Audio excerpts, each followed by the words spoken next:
Global Entrepreneur.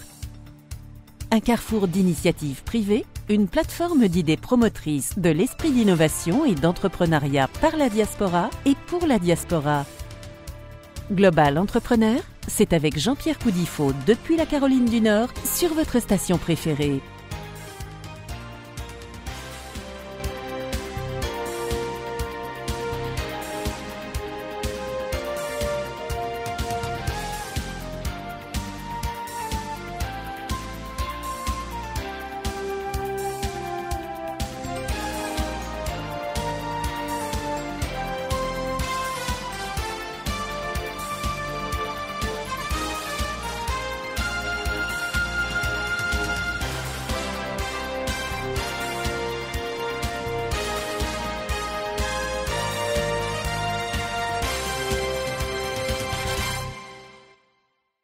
Amis auditeurs de la diaspora, bonjour, comment allez-vous? Moi aussi je vais très très bien. Très heureux de vous avoir encore nombreux dans ce numéro de notre podcast. Aujourd'hui, nous allons parler sur le thème comment créer des clubs d'investissement au sein de la diaspora. Vous l'avez bien entendu, comment créer des clubs d'investissement au sein de la diaspora. Qu'est-ce qu'un club d'investissement? C'est ce qu'on va voir. Ok, c'est ce qu'on va voir dans ce numéro. Le club d'investissement sont nés aux États-Unis à la fin du 19e siècle et sont apparus aussi bien en France et dans d'autres pays. Il existe dans plus de 20 pays au monde des clubs d'investissement organisés, n'est-ce pas? Donc, comment la diaspora doit s'organiser pour lancer des clubs d'investissement dans leur communauté respective. Okay? Comme on le dit dans notre culture, deux vaut mieux que un. Alors, c'est quoi un club d'investissement? Pourquoi des clubs d'investissement au sein de la diaspora? Quels sont donc les avantages d'être membre d'un club d'investissement ou que d'aller soi-même pour les opportunités d'affaires? Pourquoi donc les clubs d'investissement restent aujourd'hui un véritable élément de l'actionnariat individuel? En fait, voilà autant de questions qui vont nous préoccuper dans ce numéro de Global Entrepreneur. Donc, qu'est-ce qu'un club d'investissement? C'est la première question que tout le monde se pose. Quand vous attendez club d'investissement, vous allez vous demander, c'est du nouveau ou comment? C'est quoi donc un club d'investissement? Ok. Donc, un club d'investissement, c'est un groupe de personnes qui se rencontrent dans le but de mettre en commun de l'argent et d'investir. C'est tout. Un groupe de personnes qui se décident et qui se mettent d'accord et se rassemblent et mettent leur argent ensemble et de l'investir. Donc, les membres se réunissent généralement sur une base périodique pour prendre des décisions d'investissement en tant que groupe, par le biais d'un processus de vote et de l'enregistrement, bien sûr, des procès-verbaux. OK? Donc, le but est que chacun se met d'accord dans le groupe et le groupe se décide de poursuivre une action ou bien une obligation. Bien que la motivation principale soit de gagner de l'argent, quand nous parlons de club d'investissement, c'est la première raison, créer de la richesse pour ses membres, gagner assez d'argent. Mais l'avantage, c'est que les clubs sont également un excellent moyen pour les investisseurs membres du club de partager des idées et d'apprendre davantage sur le marché, comment le marché fonctionne et les opportunités d'affaires. Okay? Donc, les clubs d'investissement présentent des avantages majeurs pour la diaspora. Parce que la diaspora a beaucoup de ressources, la diaspora a beaucoup de potentiel. Donc, le plus important, c'est que nous créons de la communauté et nous partageons de l'éducation. L'éducation est très très importante quand il s'agit de développer des clubs d'investissement. Ok? Donc, le club d'investissement permet de créer de la synergie où l'effort du groupe donne plus de résultats que l'effort individuel. C'est ce que plusieurs ont développé dans d'autres pays. Ils se mettent ensemble, mettent leurs biens en commun et ils poursuivent une cause commune. Ok? Donc, il y a aussi l'avantage que nous voyons, qui est l'avantage pécuniaire, le fait que la personne va se dire, au lieu d'investir moi seul, il y a un coût sur la commission. Si je décide d'acheter tel stock, par exemple, si la commission est de $10 par ce stock et que j'investis $10 et je vais payer $10 après, vous allez voir que tu vas payer plus en tant qu'individu. Mais quand vous vous mettez ensemble, vous mettez ces $10 ensemble dans un groupe de 20 personnes, vous avez $200. Quand vous l'investissez, vous ne payez que $10 comme frais de commission en tant que groupe. Donc, il y a cet avantage-là qui permet aux gens de se rassembler et d'aller comme un seul groupe quand il s'agit d'investir surtout dans les stocks et dans les obligations. Comment donc fonctionne un club d'investissement? Ok? Comment le club d'investissement fonctionne? D'abord, vous qui avez l'idée de commencer un club d'investissement, la première chose à faire, c'est de trouver des membres potentiels pour votre club. Il faut trouver des membres. Parce que vous, en tant qu'individu seul, vous ne pouvez pas former un club d'investissement. Donc, il faut trouver des membres potentiels qui vont s'ajouter à vous et ensemble, vous créez donc le club d'investissement. Donc, la première chose à faire quand vous voulez commencer, c'est d'aller à la recherche des membres potentiels pour votre club. Où trouver ces membres? Vous pouvez le faire localement dans votre communauté. Supposons que vous êtes à Nebraska, dans la ville de Lincoln. Vous pouvez trouver des gens dans cette communauté-là. Ou bien, vous pouvez trouver des gens à distance. Ce n'est pas forcé que les gens soient seulement dans la communauté dans laquelle vous vivez. Vous pouvez trouver ces gens-là dans d'autres communautés. Puisque nous parlons de club d'investissement au sein de la diaspora, il va falloir que, si vous voulez créer, que ça soit dans la diaspora que vous trouvez vos membres. Ça peut être uniquement dans la diaspora africaine aux États-Unis. Vous allez vous dire, je veux créer un club. Alors, vous allez chercher les gens dans votre milieu, dans votre ville. Vous êtes à Chicago. Vous voulez que le club d'investissement que je vais créer soit les gens de la communauté de Chicago. Ça vous permettra de vous rencontrer dans un lieu physique lorsque vous allez commencer. Donc, visez un club de 10 à 15 membres, mais surtout qui va se maintenir entre 10 et 20. 20 est ce qui est recommandé. Donc, lorsque vous avez moins de personnes, vous pourriez avoir du mal à réussir suffisamment de fonds pour investir. Ok? Mais quand vous avez plus de membres, le peu que tout le monde va amener va élargir votre capital et va élargir votre champ d'action en matière d'investissement.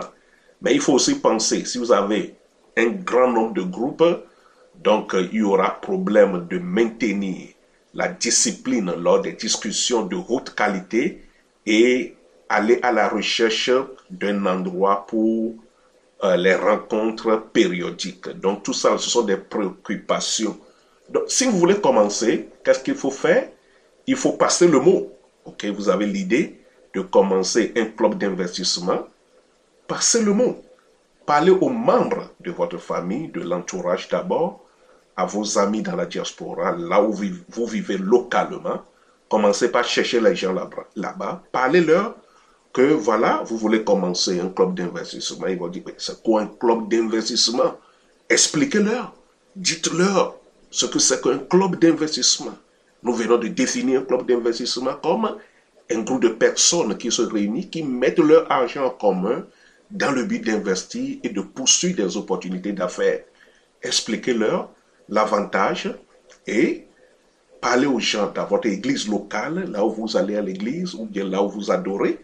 Parlez-leur que vous voulez commencer un club d'investissement. Faites même une affiche et commencez par distribuer sur les réseaux sociaux dans lesquels vous êtes membre, sur les groupes WhatsApp, Facebook, partout où vous êtes sur les réseaux sociaux. Distribuez ces affiches-là parce que vous êtes dans l'étape de recrutement de vos membres. OK? Et envoyez des emails à vos amis et expliquez-leur que vous voulez commencer donc un club d'investissement. Donc, une fois que vous avez trouvé les membres potentiels, bien sûr, il faut trouver des membres potentiels parce que nous voulons parler de l'argent et de l'argent qui vont être investis dans des activités génératrices de revenus ou bien dans des stocks, dans des obligations ou bien dans plusieurs autres choses dont nous allons parler plus tard. Donc, une fois que vous avez trouvé des membres potentiels, vous devez mettre en place une structure organisationnelle pour votre club d'investissement. C'est important. Une structure organisationnelle, ça veut dire quoi? OK? Donc, si le club est petit, vous avez un peu de nom, vous pouvez le faire dans l'informel. OK? Mais cependant, peu importe le nombre ou le nombre de membres que vous avez, lorsqu'il s'agit de traiter avec de l'argent, il est toujours préférable d'avoir une structure prédéfinie. C'est pourquoi l'importance de vous organiser, OK, avec une structure organisationnelle. Nous allons en parler, OK. Donc, aux deux, après avoir trouvé les membres de votre club d'investissement, tenez une réunion préliminaire avec tous les membres, OK. Réunissez-vous avec les membres intéressés. Vous pouvez organiser donc une réunion face à face ou bien une réunion à distance. Donc, quand les gens seront là à la réunion, donnez-leur un rafraîchissement.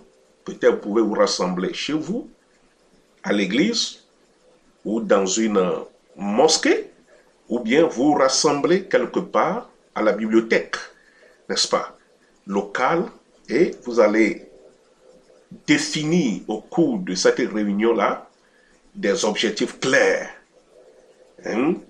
les objectifs précis que vous voulez poursuivre en les rassemblant. Les gens sont-ils plus intéressés par le club pour sa valeur éducative? C'est là où vous allez savoir, ou par les rendements financiers. OK? Parce que le club d'investissement poursuit les deux. Il y a l'éducation et il y a le rendement financier. Ou bien les gens sont-ils intéressés par l'investissement à court terme ou à long terme? Qu'est-ce que les gens veulent?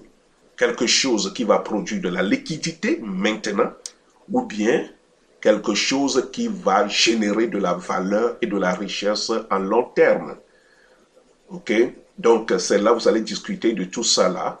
Parce que la plupart des clubs d'investissement utilisent une stratégie d'achat et de conservation. Parce que les clubs d'investissement visent sur le long terme. Donc, ils achètent le stock aujourd'hui, ils conservent. Ils achètent à prix bas, ils conservent et ils suivent donc la valeur et ils s'établissent un plafond pour créer de la richesse pour eux-mêmes lorsque le temps sera là pour la vente. Donc, vos membres partagent-ils une philosophie ou une approche générale en matière d'investissement? C'est là que vous allez discuter tout ça. Aussi, dans cette réunion préliminaire, il faut déterminer le montant que chaque membre peut verser financièrement. OK? Est-ce que ce montant est cohérent avec les objectifs que vous êtes fixés? Très important. Nous allons parler des différents clubs. Après, vous allez savoir que cet objectif est très important à définir. Discuter au cours de cette réunion-là des frais d'adhésion. Combien seront les frais d'adhésion pour chaque membre fondateur? Parce que dans l'avenir, vous pouvez recruter des membres additionnels. Donc, il faut fixer les frais d'adhésion pour les futurs membres. OK? Donc, ces frais serviront à payer les frais administratifs. Donc, il faut vous assurer que les membres potentiels sont au courant à ce sujet à l'avance. OK? Que voilà, nous voulons commencer ceci.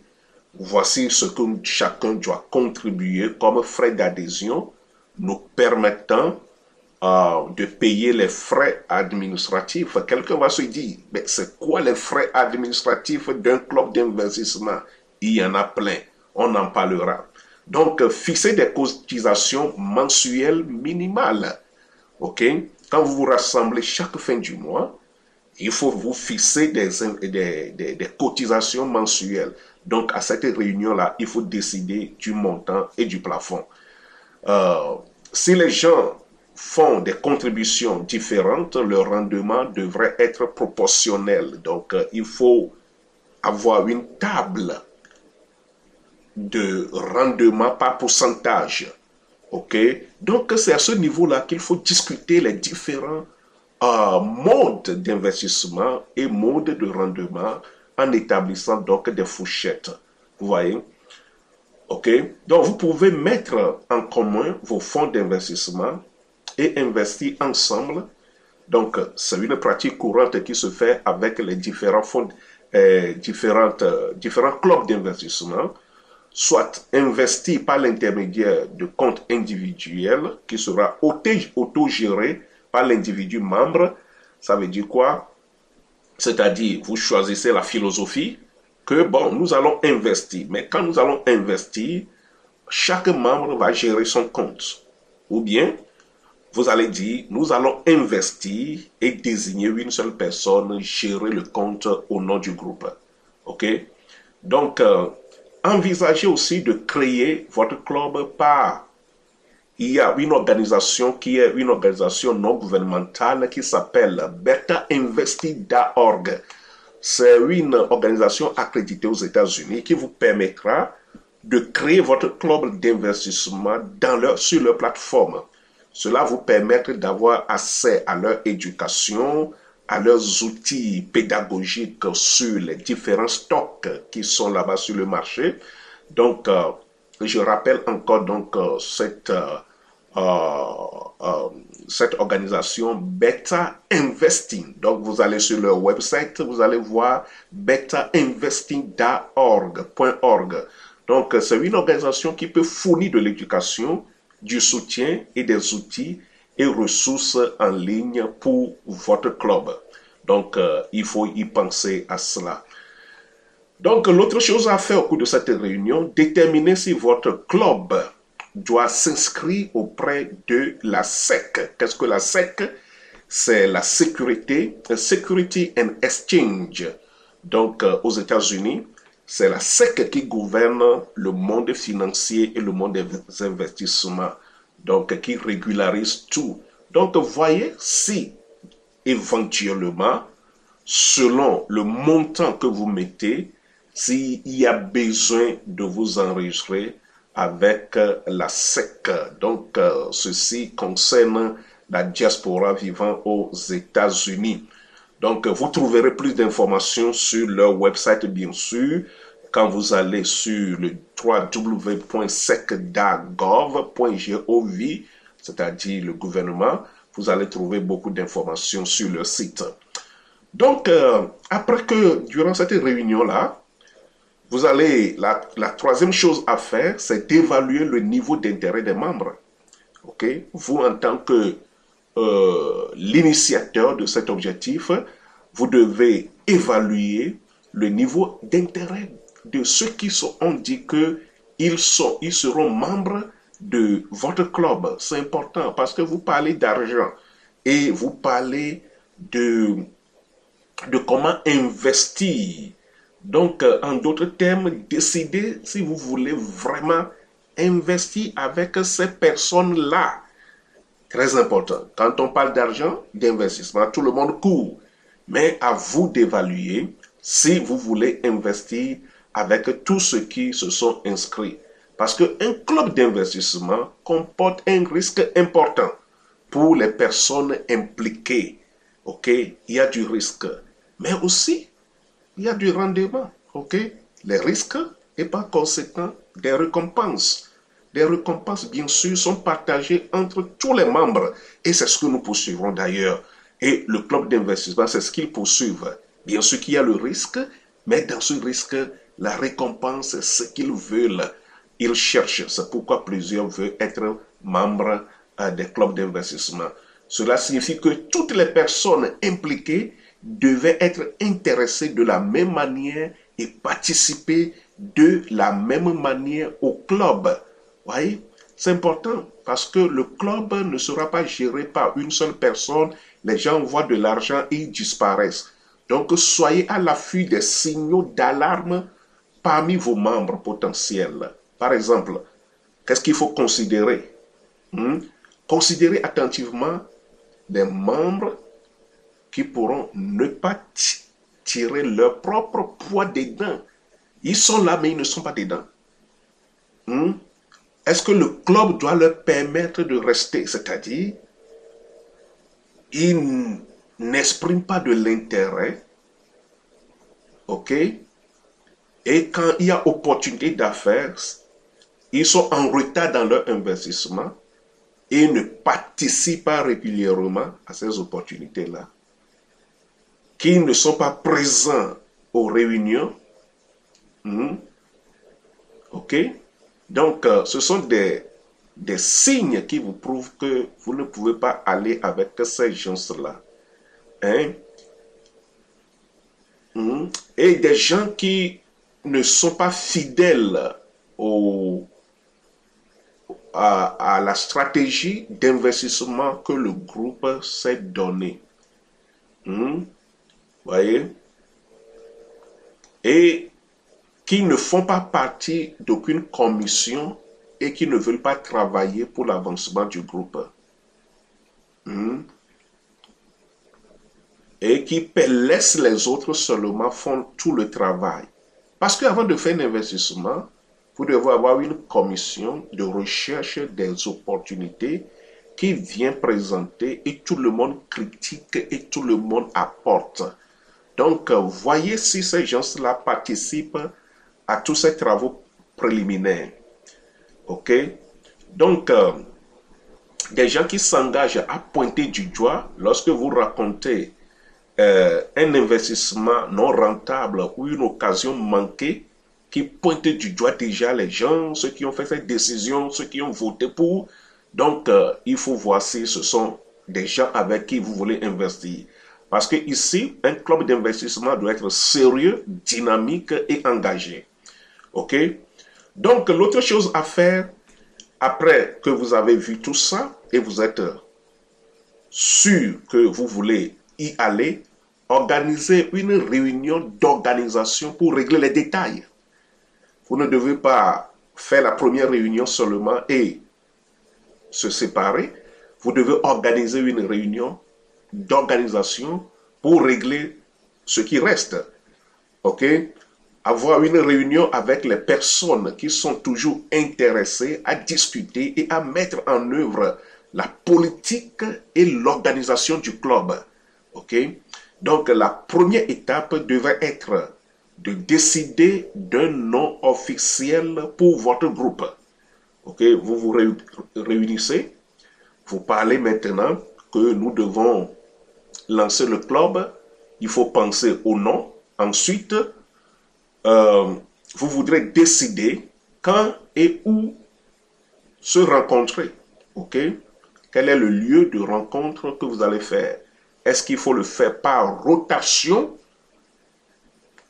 dans le domicile de chaque membre, ou bien choisir un lieu, un endroit fixe et faire les réunions là-bas régulièrement. Donc, il faut que vous vous décidez. Est-ce qu'il faut faire la réunion dans une bibliothèque, une église ou un café de la ville en fonction de la taille du groupe? Tout cela, il faut décider de cela. Les réunions devraient durer 1 heure ou 2. Il faut se décider de la durée, pas plus que ça. Après avoir défini ces règles de base, envisagez également d'effectuer les opérations comme définir et nommer les rôles au sein du club. C'est-à-dire qu'il faut un règlement intérieur qui doit définir le président, le secrétaire, le trésorier et l'investisseur. C'est important. Il faut que ces rôles-là soient définis dans un cahier de charge. Quelles sont leurs responsabilités? Le mandat devrait être clair. D'1 an ou 2 ans qui sera renouvelable. Et le trésorier devrait avoir un adjoint obligatoirement, ok, qui peut passer plus tard. Il faut un adjoint. Donc, le rôle du trésorier est grand parce qu'on parle de grosses sommes. Écrit comment le club doit gérer les paiements, les décaissements, ou bien les réductions des actifs ou des investissements ou la dissolution. Donc, il faut établir la politique sur l'acquisition de nouveaux membres et déterminer ce qui se passe lorsqu'un membre veut quitter le club. Donc, tout cela doit se figurer dans le règlement intérieur du club d'investissement. Donc, la phase suivante est de déposer les documents nécessaires. OK? Donc, afin de mettre en commun votre argent et d'investir ensemble, vous devez incorporer votre club d'investissement dans ce que nous appelons une société à nom collective. Ça veut dire quoi? OK? Dans la loi française, nous l'appelons société à nom collectif, mais ici aux États-Unis, nous l'appelons le partnership. Donc, si vous êtes dans la diaspora aux États-Unis, vous voulez commencer le club. Donc, si vous voulez déclarer le club, il faut le déclarer comme une entreprise. Ok, ce n'est pas une organisation à but non lucratif comme non-profit organization, mais ça doit être un business. Ok, une entreprise, une entité morale qui génère de revenus, et il faut le déclarer comme un partnership. Ok, le partnership, c'est important. Donc, vous devrez rédiger les règles de ce partenariat et de son fonctionnement et demander à chaque membre de le signer une fois que vous serez tous d'accord. Ok, ça c'est important. Ok, donc vous devrez également rédiger un contrat d'exploitation du club que nous appelons Operating Agreement. Il faut un contrat d'exploitation. Cela doit décrire toutes les politiques discutées lors de la réunion précédente et devrait être signé par tous les membres du club. Ok? Ça, c'est très, très important. Donc, il existe des exemples de contrats d'exploitation que vous pouvez voir en ligne, ou bien vous pouvez voir le service d'un avocat qui pourra vous aider, ou bien vous pouvez trouver des services comme LegoZoom qui pourra vous aider avec ce service-là. Donc, pour faire payer les impôts en tant que club d'investissement, vous devez également demander à ARS, le service de revenus des États-Unis, ou bien dans le pays que vous êtes, vous devez vous adresser à votre service de revenus un numéro d'identification d'employeur, spécialement pour ceux des États-Unis, que nous appelons le EIN. Il faut que le club ait un. Et déposer un formulaire certificat de conduite des affaires en tant que partenaire auprès d'une juridiction locale. OK? Comme le secrétaire d'État, le Secretary of State dans le pays la ville que vous avez choisie, l'État que vous avez choisi d'abriter votre club, vous devez vous adresser à eux. Donc, contactez votre juridiction locale, ville, comté, CANI ou bien État pour plus d'informations.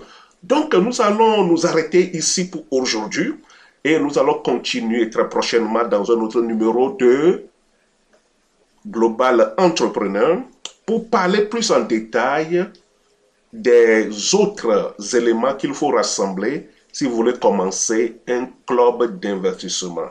Chers amis, au bout des ondes, partout où vous êtes en train de nous écouter, soyez toujours connectés avec nous dans un autre numéro de Global Entrepreneur.